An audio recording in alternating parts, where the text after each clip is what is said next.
Hello, comic fans. Here's Earl Grey with my ranks 20 up to 11 in terms of reread comics or older comics that are read in the year 2023. On rank 20, there are the collected editions of the classic Warren stuff of Vampirella. For me, these were the times Vampirella is all about. Goofy, often silly, always charming stories rendered in different classic styles with more than just a bit of an European touch by José González and other Spanish artists. But there are also stories by Tom Sutton and Wally Wood and other important artists.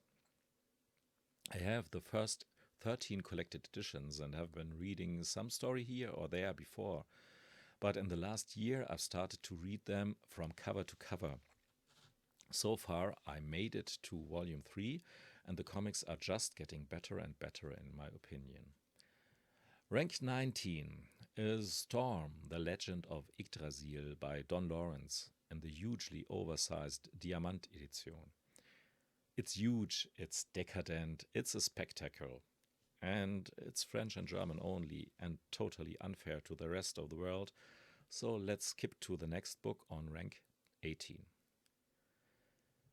Or 3 books, because the story is concluded after 3 volumes. Wergelder by Hiroaki Samura. While I still haven't read the complete Blade of the Immortal by the same artist, sitting now in a complete and beautiful deluxe edition on my shelf, I've read and enjoyed immensely Wergelder, a pulpy exploitation of a lot of things. First of all, good-looking women fighting it out. Violent, sexy, very well drawn and fast-paced. A whirlwind of nonsense and dark humor. If you want to see and hear more about Wergelder, watch Panellogy 494. Thorgal is still going strong in the medieval Viking worlds, a constant voyager between Midgard and Asgard, blending historic sceneries and settings with pure imagination from northern myths, fantasy, and science fiction. Jean Van Damme created and wrote the story up to album 29. Then Yves Saint, Xavier Dorisson, and eventually Jan took over the writing duties, while the art after Rosinski's retirement in album 36 is delivered now by the best possible substitute, Fred Vigneault. It's a splendid, almost seamless continuation of one of the best European comic series.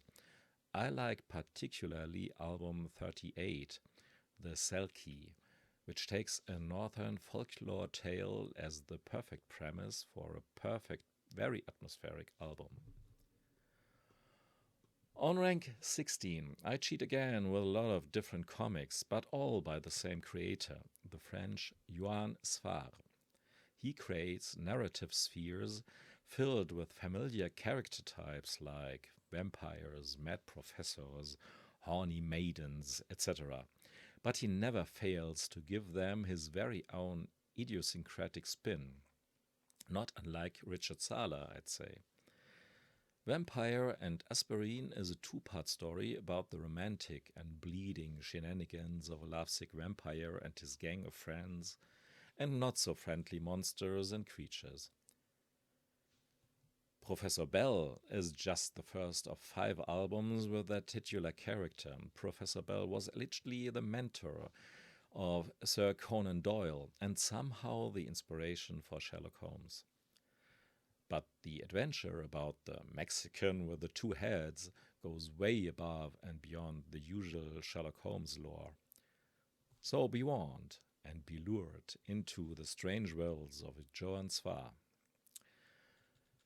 On 15, there's The Lost Land, written by Jean Dufault and drawn by the one and only Georges Rosinski. The Siobhan cycle consists out of the 4 albums and is actually part of a bigger tapestry of stories, which I haven't read yet. But actually, it doesn't seem necessary to me to go all in there. The Lost Land is a self-contained story that blends an historic, early medieval feeling with the fantastic. in an all-encompassing, highly seductive manner. And the seductive quality has a lot to do with Rosinski's amazing artwork, of course. I don't want to spoil anything about my later lists, but if you know me, it's an easy guess that Daniel Klaus' Monica will appear somewhere on my favorite lists for sure. And I went quite deep into all the rabbit holes Monica provided. Amongst many, Daniel Klaus took some inspiration from an old EC story by Joe Orlando called Midnight Mass. What an horrific, gruesome tale in which the main protagonist visits a town full of vampires and winds up as a living blood soda machine with a tap in his jugular vein. I could not stop there, and I had to read or reread all the stories drawn by Jean Orlando in this nice collection by Fantagraphics. And when I was through with it, I read another collection of Joe Orlando stories called Judgment Day, this time full of sci-fi goodness. His style is somehow close to his pal Wally Wood, but nevertheless clearly distinguishable. One of the EC artists who is maybe not underrated, but can't be praised enough. Time for some Tardy, isn't it? On 13, there's the true story of the unknown soldier. I had an old softcover version for a long time, but now I got the hardcover edition of that same book, but that came with a bonus story called The Guillotine, an absurd, angry piece of a story, somehow linked to Adele's extraordinary adventures, but much more darker. And even if the First World War is not in the foreground in each panel, it still provides the sinister bass line for the soundtrack to Tardy's bitter Punch and Judy show. Time for some relief in the beauty of some sublime comic art, even if we are dealing with some dystopian future or parallel universe. There are still dinosaurs to enjoy, flying machines to marvel at, and the gorgeous, breathtaking beauty of Vincent Perriot's Négaljot, which comes to full fruition in the even more oversized black and white edition of Volume 2. By the way, if someone can hook me up with a hint where to find the black and white edition of Volume 1, which is badly out of print right now and out of stock everywhere, you will be rewarded with my everlasting thankfulness and my immortal soul, if it should be necessary, and if you can do anything with my immortal soul. Even if Volume 2 is a bit rushed, which is quite an understatement.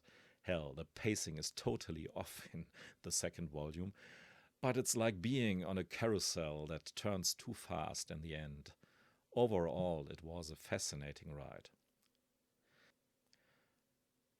Last comic for today, rank 11, has Slain, drawn by the inimitable Simon Bisley, written by Pat Mills. Well, okay, even if I said inimitable, sometimes Richard Corbin came to my mind while reading this book, The Horned God.